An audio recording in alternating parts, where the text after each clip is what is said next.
Das kleine gelbe Quadrat.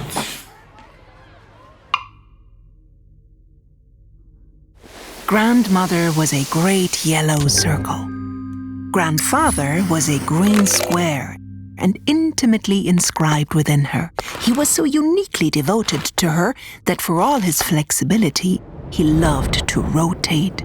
Forming opinions about the nature of his existence, never did he overstep the boundaries they shared, never aspired to leave their shared median. Instead, his activities were always conducted within grandmother's outlines.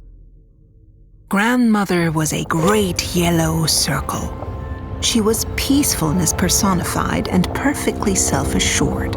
This most likely came from grandmother and grandfather feeling that they shared not only their midpoint, but also 4 other spaces.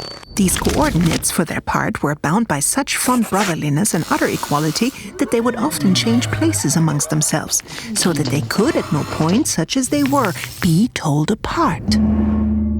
Although they were often given the names A, B, C, and D, this was an entirely superficial way of distinguishing them.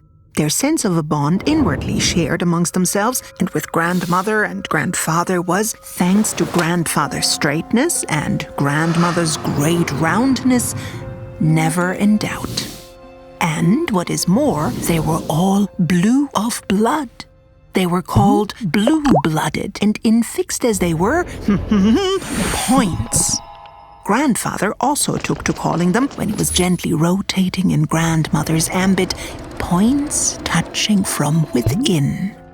So it seemed grandmother, grandfather, and the 4 points were perfectly aligned, and there was nothing that might disturb this happy idyll. But there was, from outside, by the powers of fate, from far away, the stranger approached. She, too, a circle without a square. The stranger was red and, what's more, of very delicate proportions. Grandmother was yellow with rage, understandably, as the red stranger, who was plainly captivated, poked her.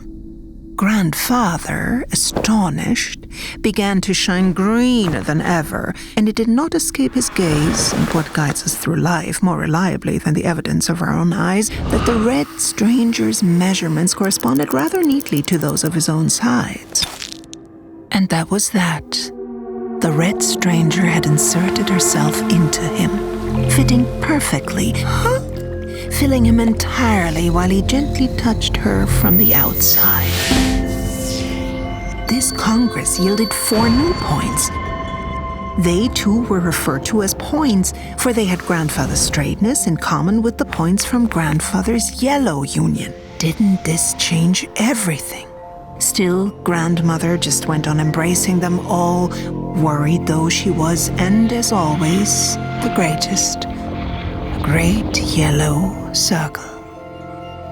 Yet within, some very lively connections were taking place, the old points pulling away and separating into pairs the new ones. And the new points themselves pulled away doubly so, through the middle and to the left, and the old ones were separated. Irresistibly, for all that they had given it much clever thought, the old and new points both began to exert upon one another forces of attraction. Strange were the interactions in these new relationships. Some wonderful forms began to take shape. Ellipses, triangles, great and small, many often difficult to make out. Even the mysterious pentagon itself could be seen. But strangest of all was what had come into being where everyone could see, a precious little thing becoming clearer and clearer. In the midst of them all, a little yellow square.